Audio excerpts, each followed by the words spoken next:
ইনকলাব মঞ্চের ব্যানারে এখন ওসমান হাদির নামে আবারও কিন্তু ওইভাবেই প্রতিপক্ষ বানানো হচ্ছে।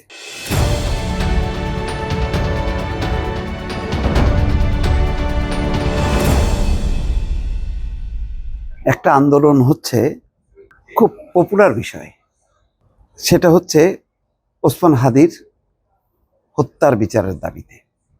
ওসমান হাদি সবার হৃদয়ে আছে, কিন্তু ওসমান হাদির হত্যার বিচারকে ঘিরে কাউকে ভিলেন বানানো, কাউকে প্রতিপক্ষ বানানো খুব দুঃখজনক।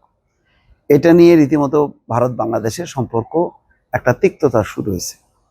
সরকার হয়তো বহু কষ্টে সম্পর্কটা রক্ষা করে ওসমান হাদির সহযোগী যারা তাদেরকে গ্রেপ্তার করানো, ফিরে আনার চেষ্টা করা হচ্ছে এবং বিচারেরও প্রতিশ্রুতি দিয়েছে সরকার।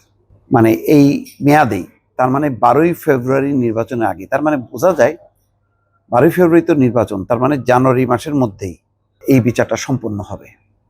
এখানে সরকারকে প্রতিপক্ষ বানানো যেই চেষ্টাটা চলছে এবং প্রায় প্রতিদিনই রাস্তায় অবরোধ করা হচ্ছে, এই অবরোধে যারা অংশগ্রহণ করছে, আমি সেই নারী পুরুষ তাদের চেহারাগুলো কাছ থেকে দেখছি বারবার। এগুলো অপরিচিত মুখ না, কিন্তু হচ্ছে ওসমান হাদির ব্যানারে বা ওসমান হাদির নামে ইনকলাব মঞ্চের ব্যানারে। ইনকলাব মঞ্চ একটা রাজনৈতিক সংগঠনও না, আবার অরাজনৈতিক সংগঠনও না, চিন্তাশীল একটা বুদ্ধিভিত্তিক সংগঠন হিসেবে সম্ভবত ওসমান হাদি ইনকলাব মঞ্চকে পরিচালিত করতে চেয়েছেন এবং অবশ্যই তার কিছু পলিটিক্যাল গোল আছে। সেটা হচ্ছে ইনসাফ প্রতিষ্ঠা করা, ন্যায় বিচার প্রতিষ্ঠা করা, গণতন্ত্র প্রতিষ্ঠা করা এবং মানে মানুষের গণতান্ত্রিক অধিকার, নির্বাচন, এইসবের প্রতি।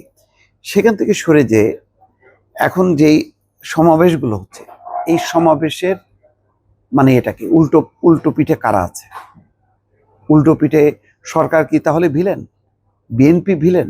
কারা ভিলেন আর কারা হচ্ছে নায়ক? এটা আমার বারবার জানতে ইচ্ছে করে। এই যে বিভাজনটা সৃষ্টি করা, ওসমান হাদির মৃত্যুকে ঘিরে দলমত নির্বিশেষে সবার চোখের পানি ঝরেছে, কিন্তু এখন যে সমাবেশের যে চিত্রটা, সেখানে কিন্তু দলমত সবার অংশগ্রহণটা নেই, এটা বাস্তবতা। কিন্তু কেন? এটা একটা রাজনীতি আছে। সেই রাজনীতিটা হচ্ছে ওই যে এর আগের একটা আন্দোলন ছিল, খেয়াল করেন, গণভোটের আন্দোলন, মানে পিআর সিস্টেম কার্যকরের আন্দোলন, নিম্নকক্ষে উচ্চকক্ষে। এটাকে কেন্দ্র করে জামাতের নেতৃত্বে একটা জোট, ইসলামী রাজনৈতিক দলগুলো, তারাও প্রতিপক্ষ বানায় ফেলল সরকার এবং বিএনপিকে। ইনকলাব মঞ্চের ব্যানারে এখন ওসমান হাদির নামে আবারও কিন্তু ওইভাবেই প্রতিপক্ষ বানানো হচ্ছে।